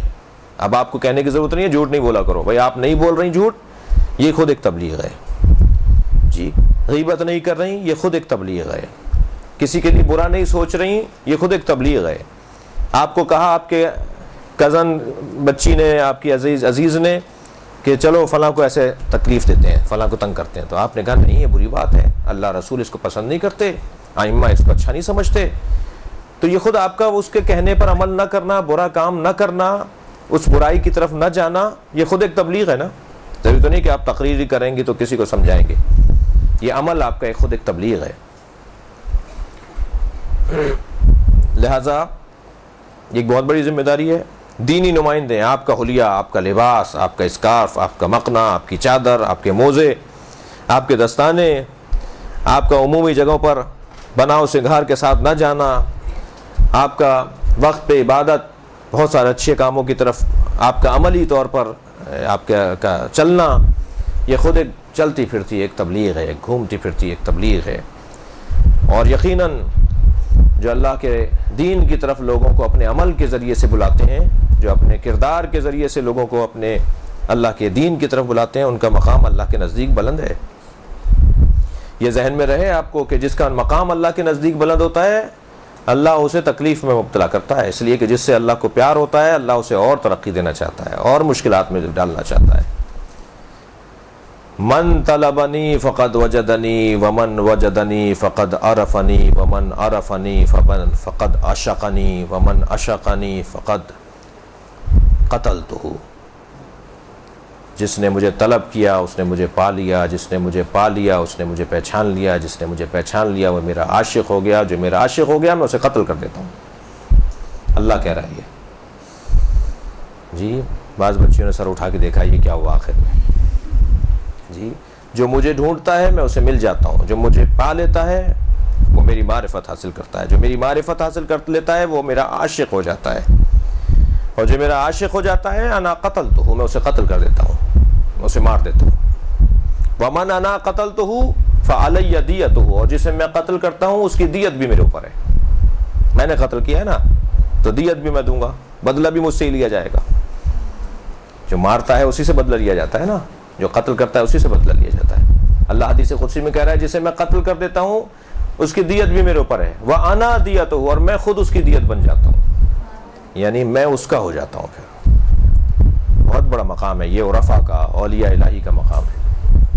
اتنا طے ہے کہ جو اللہ سے محبت کرتا ہے اللہ اسے پریشانی میں مبتلا کرتا ہے اور اسے مضبوط کرتا ہے اور مضبوط کرتا ہے۔ اب یہ سفر جو مضبوطی کا ہے، کبھی انسان اس مطلوب کیفیت پر پہنچنے سے پہلے ہی مر جاتا ہے، اس کے دن پورے ہو جاتے ہیں، اور کبھی مطلوب کیفیت پر پہنچ کر اس کا اس دنیا سے رخصت ہوتی ہے۔ اور یہ ایک سفر ہے، اور اس سفر میں اگر کسی کا دم نکل جائے تو وہ طالب علم شمار ہوتا ہے، اور جو طالب علمی کے دور میں مرتا ہے اسے شہید کا درجہ دیا جاتا ہے۔ وہ قیامت میں شہداء کی صف میں کھڑا کیا جائے گا، بھائی اسے تو کوئی گولی نہیں لگی تھی، یہ تو کسی بم دھماکے میں نہیں زخمی ہو کے مرا تھا، یہ شہیدوں کے ساتھ کیوں لائے جا رہے ہیں یہ صاحب؟ معلوم یہ ہوا یہ طالب علم تھے اپنی زندگی میں، دین کے طالب علم تھے، اور دین کا طالب علم اگر طالب علمی کے زمانے میں مر جائے تو اسے قیامت میں شہید اٹھایا جائے گا۔ فرشتے جس کے پیروں کے نیچے پر بچھائیں اسے دین کا طالب علم کہا جاتا ہے۔ لہذا بہت بڑا مقام ہے آپ لوگوں کا۔ جب مقام بلند ہے تو جی پریشانیاں بھی بلند ہیں، الجھنیں بھی زیادہ ہیں، اچھود بھی ہو جائیں گے بعض اوقات رشتہ داروں میں، ارے بھائی اتنی سی بچی، یہ کیا تم بواؤں کی طرح اور اماؤں کی طرح تم کپڑے پہن کے آ گئیں؟ جی اس طرح کے جملے تانے کو سننے کو ملیں گے۔ جی یہ کیا تم پہن رہی ہو؟ بیٹا آزاد رہو۔ بہت سارے آپ کے رشتہ داروں میں، آپ کے پڑوسیوں میں، آپ کے ملنے والوں میں آپ سے یہ بھی ممکن ہے کہیں، لیکن ایک جہاد ہے، ایک مسلسل ایک جہاد کی کیفیت ہے، اپنے نفس کو مارنے کی کیفیت ہے، اور اپنے رب کو خوش کرنے کی بات ہے۔ ہمارا رب ہم سے اس انداز سے خوش ہوگا، ائمہ اس انداز سے خوش ہوں گے۔ جو اس انداز سے حکمت اور دانائی سے زندگی گزارتا ہے وہ بظاہر مار دیا جاتا ہے، وہ بظاہر پریشانیوں کا سامنا کرتا ہے، مگر 1000 سال گزرنے کے بعد بھی، 1400 سال گزرنے کے بعد بھی اس کا نام جب لیا جاتا ہے تو گردنیں تعظیم میں جھک جاتی ہیں، اس کو یاد رکھا جاتا ہے، اس کی تعظیم کی جاتی ہے۔ ایک طویل فہرست ہے ان شخصیات کی، ان اصحاب کی، ان اولیاء الہی کی، ان اصحاب ائمہ کی کہ جنہوں نے اصولوں کی خاطر زندگی گزاری۔ یہ جو آپ کی ریاضت ہے، جو آپ کی محنت ہے، یہ آپ کی شخصیت کو بنانے کے لیے ہے، شخصیت بنے گی۔ ابھی تک بہت سو کا شخص ہے، فلاں کی بیٹی ہیں، فلاں کی پوتی ہیں، فلاں کی نواسی ہیں، فلاں کی بہنیں، یہ شخص کا تعارف ہے۔ لیکن جب وہ ذاتی طور پر کوئی محنت کرتا ہے، ریاضت اٹھاتا ہے، اپنے نفس کو مارتا ہے، مشقت اٹھاتا ہے، پریشانیوں کا سامنا کرتا ہے اعلیٰ ہدف اور مقصد کی خاطر، تو یہ شخص شخصیت میں تبدیل ہو جاتا ہے۔ پھر اب یہ نہیں پوچھا جائے گا ان کے ابا کا نام کیا ہے، کیا غرض ہمیں ان کے ابا کا نام کیا ہے۔ پھر یہ نہیں پوچھا جائے گا کہ ان کے دادا کا نام کیا تھا، یہ کس کے پوتے ہیں، کیا غرض کہ ان کے دادا کیا تھے۔ پھر کہا جائے گا یہ خود کیا ہیں۔ پھر یہ ان کی ذات جو ہے، ان کی شخصیت جو ہے وہ خود ایک نشانی قرار پائے گی، ایک عنوان بن جائے گی پوری۔ اس کے لیے پھر انہیں اپنے تعارف میں یہ بتانا نہیں پڑے گا کہ ہم امروہہ کے ہیں اور ہم آگرہ کے ہیں اور ہم مثال کے طور پہ لکھنؤ کے ہیں، اور ہم یہ ضرورت ہی نہیں ہے بتانے کی۔ پھر لکھنؤ کہے گا یہ ہمارے ہیں، پھر آگرہ کہے گا یہ ہمارے ہیں، پھر کراچی کہے گا یہ ہمارے ہیں، پھر پاکستان کہے گا یہ ہمارے ہیں۔ ٹھیک ہے، ایک مرتبہ تو کہا جاتا رہا کہ یہ فلاں جگہ سے تعلق رکھتے ہیں، اب وہ جگہ کہے گی یہ ہمارے ہیں۔ تو یہ جو تبدیلی آ گئی، ایک مرتبہ یو ٹرن ہو گیا، ایک مرتبہ رستہ دوسرا ہو گیا۔ یہ کیوں ہو گیا؟ یہ شخص کا سفر شخصیت تک پہنچا ہے، ذاتی زندگی قومی زندگی میں اور الہی زندگی میں تبدیل ہو گئی۔ اب ایسا شخص یقیناً ریاضت کے بغیر ممکن نہیں ہے کسی کے لیے۔ یہ بھی آپ کے ذہنوں میں رہے اور ہے، اس کو میں تکرار کر رہا ہوں، اور وہ یہ کہ بدن تو مؤنث اور مذکر ہوتا ہے، بدن تو مرد کا اور عورت کا ہوتا ہے، مگر روح مؤنث اور مذکر نہیں ہے۔ روح مرد اور عورت کی نہیں ہوتی، روح مردانہ اور زنانہ نہیں ہوتی، روح ہے۔ اور اللہ تک پہنچنے کے لیے بدن اصالت نہیں رکھتا، روح کو اصالت حاصل ہے۔ اللہ کا قرب حاصل کرنے کے لیے، اہل بیت کے نزدیک مقام پانے کے لیے عظمت حاصل کرنے کے لیے بدن کو اصالت حاصل نہیں ہے، اولویت حاصل نہیں ہے، ترجیح حاصل نہیں ہے. پہلا کام بدن کا نہیں ہے، پہلا کام روح کا ہے. قرب الہی حاصل کرنے کے لیے بدن اصالت نہیں رکھتا، روح اصالت رکھتی ہے. اور جب اصل چیز روح ہے تو پھر بعض اوقات مردوں سے زیادہ عورتیں کامیاب دکھائی دیتی ہیں معرفت کے باب میں، جی للہیت کے باب میں، قرب الہی کے باب میں، عظمتوں کے باب میں بہت سی عورتیں مردوں سے زیادہ دکھائی دیتی ہیں. لازمہ نہیں ہے کہ ہمیشہ مرد ہی جو ہے وہ کوئی کارنامہ کریں، بلکہ جس کی روح بلند ہوگی، جس نے اپنے نفس کے اوپر اپنی روح پر قابو اور کنٹرول رکھا ہوگا اور ایک ریاضت کرتے ہوئے شخص سے شخصیت کا سفر کیا ہوگا، وہ انسان کامیاب انسان شمار ہوگا. اب یہ شخصیت جو کامیاب کہلائے گی اور ایک شخصیت کہلائے گی، اس کے لیے کچھ اصول ہیں. موٹے موٹے اصولوں کی طرف توجہ کریں. وہ اصول ہیں. سب سے پہلا اصول یا ایک اصول کسی شخصیت کی تعمیر کے لیے وہ یہ ہے کہ وہ زندگی گزارے اصولوں پر مشتمل، اصولوں پر مشتمل زندگی. سوکھے پتوں کی طرح زندگی نہیں گزارے، ہوا کے جھونکے کے اوپر، ہوا کے دوش کے اوپر زندگی نہ گزارے، اصولوں پر زندگی گزارے. اصول کے مطابق اپنے فیصلے لے. میرا یہ اصول زندگی ہے جو قرآن و سنت اور ائمہ کی تعلیمات کی روشنی میں اصول مرتب کیے جائیں. پابند اصول.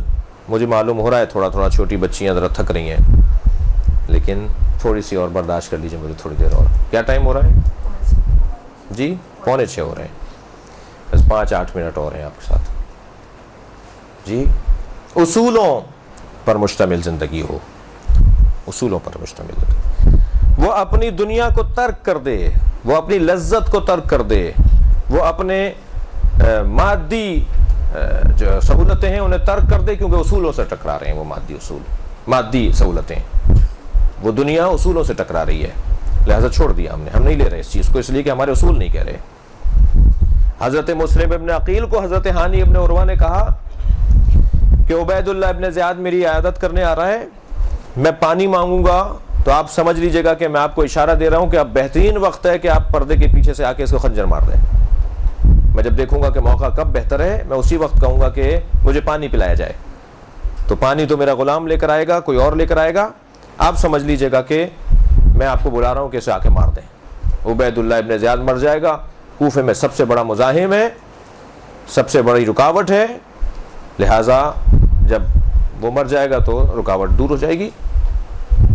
ہانی ابن عروہ پکارتے رہ گئے پانی لے کر آؤ. پانی آ گیا. پھر کہا پانی لے کر آؤ، نہیں آیا حضرت مسلم.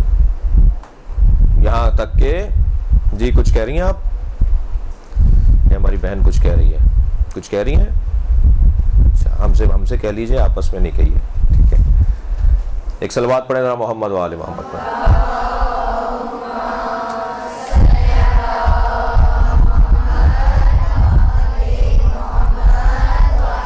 سب نے صلوات نہیں پڑھی بھائی. اللہم صلی علی محمد و آل محمد.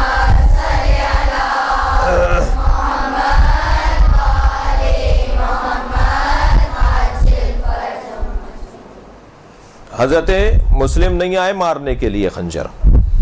جب عبید اللہ ابن زیاد چلا گیا تو حضرت مسلم سے حضرت ہانی ابن عروہ رضوان اللہ تعالی علیہ نے کہا کہ میں آپ کو اشارہ دیتا رہا، بلاتا رہا، آپ کیوں نہیں آئے؟ تو آپ نے فرمایا ہم خاندان پیغمبر کے لوگ کسی کو دھوکہ دے کے نہیں مارتے. وہ دھوکہ دے کے مار رہے ہیں، وہ دھوکہ دے کے مار رہے ہیں. عبید اللہ جب آیا تھا نا کوفے میں، امام حسین کے کپڑوں میں آیا تھا، امام حسین کا حلیہ بنا کر آیا تھا. سارا کوفہ سمجھ رہا تھا امام حسین آ گئے. وہی ہرے رنگ کا امامہ باندھ کے، وہی ہرے رنگ کا رومال ڈال کے، اسی انداز سے جیسے امام حسین گھوڑے پر بیٹھے آ رہے ہوں. لوگوں نے یہ سمجھا حسین آ گئے کوفے میں. لیکن ہانی جناب مسلم نے اسے قتل نہیں کیا. فرمایا کہ ہم اہل بیت کے گھر کے لوگ، ہم رسول کے خاندان کے لوگ کسی کو دھوکہ دے کے نہیں مارتے. اصول ہے نہیں ہے. اصول پر پابندی کرنے والا شخص نقصان اٹھاتا ہے وقتی طور پر، مگر 1400 سال گزرنے کے بعد ان کا نام لیا جاتا ہے تو گردنیں جھک جاتی ہیں، ان کی تعظیم میں لوگ کھڑے ہو جاتے ہیں. ان کے نام کی تعظیم میں لوگ کھڑے ہو جاتے ہیں، ان کے نام کے ساتھ علیہ السلام لکھا جاتا ہے۔ اصولوں کا پابندی۔ شخصیت کی تعمیر میں ایک اصول، شخصیت کی تعمیر میں دوسرا اصول۔ آپ سب شخصیت بنانے کی کوشش میں ہیں، ہم سب شخصیت بنانا چاہتے ہیں، ہم سب کچھ مقام پانا چاہتے ہیں اللہ کے نزدیک، اور اللہ کے نزدیک مقام بن جائے گا تو خود بخود معاشرہ بھی ہمارا احترام کرے گا۔ اور دوسرا اصول حالات کی تبدیلی، توجہ چاہوں گا میں اس جملے پر، حالات کی تبدیلی میں ترجیحات کا تعین، حالات کی تبدیلی میں ترجیحات کا تعین۔ جملہ ذرا مشکل اگر ہے کسی بچی کے لیے تو میں اس کو یوں کہوں کہ جب حالات تبدیل ہوتے ہیں تو کیا کرنا چاہیے، کن حالات میں کیا کرنا چاہیے۔ حالات کے بدلنے سے اپنا انداز بدلنا ہے، طریقہ بدلنا ہے، روش بدلنی ہے، اپنا اسٹائل بدلنا ہے، اپنے طریقے کو تبدیل کرنا ہے۔ حالات کے بدلنے سے اب ہمیں کیا کرنا چاہیے، اس چیز کا تعین انسان کی شخصیت کو بناتا ہے۔ حالات کی تبدیلی سے ترجیحات کا تعین۔ وہ علی بن ابی طالب جو نبی کے زمانے میں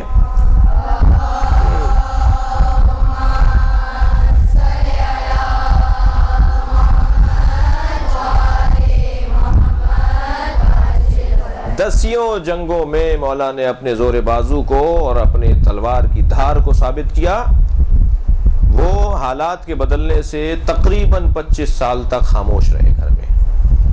حالات کی تبدیلی ہے، اب انہیں طے کرنا ہے کہ کیا کرنا ہے اس وقت۔ 25 سال، وہی علی جو 25 سال تک تلوار نہیں اٹھا رہے، جس کو تلوار اٹھانے کا جو ہے وہ ایک خاص مہارت حاصل ہے، 25 سال تک تلوار نہیں اٹھا رہے، اور 25 سال کے بعد جب تلوار اٹھا رہے ہیں تو ویسے ہی تلوار چلا رہے ہیں جیسے 25 سال پہلے چلائی تھی، اور فرما رہے ہیں میرے بازوؤں میں بھی زور کم نہیں ہوا ہے، میری تلوار کی کاٹ بھی کم نہیں پڑی ہے۔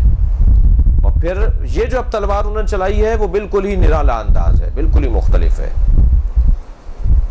پیغمبر اکرم کے زمانے میں جنگوں میں مال غنیمت ملتا تھا، مولا کائنات نے جب جنگ جمل کو سر کر لیا اور کامیاب ہو گئے تو آپ نے اعلان کیا خبردار جنگ تمام ہو رہی ہے، ہم کامیاب ہو رہے ہیں، جنگ تمام ہوگی، ہم کامیاب ہو جائیں گے، کوئی مال غنیمت نہیں لے گا، جس کی جو چیز گری ہے کوئی ہاتھ نہیں لگائے گا۔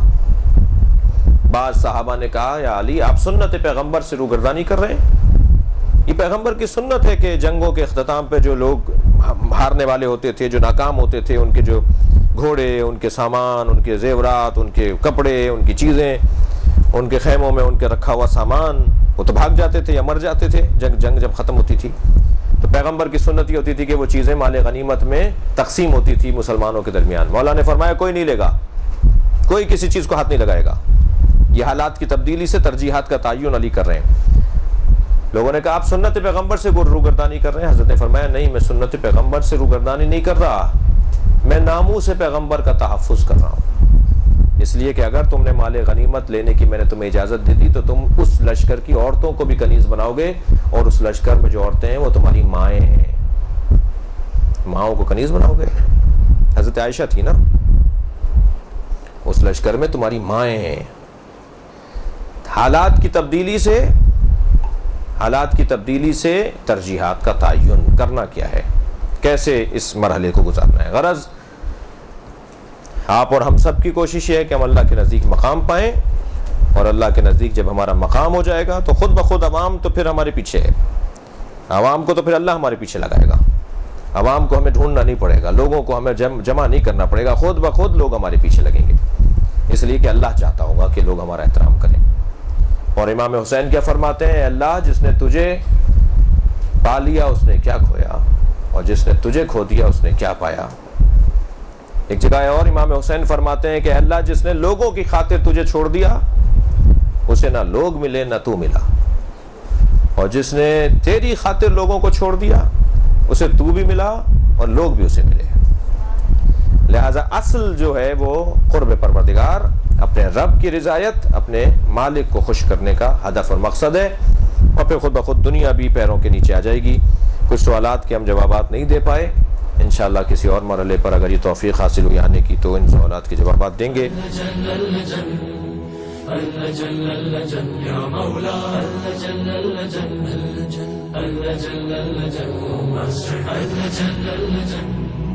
اللجن يا صاحب الزمان اللجن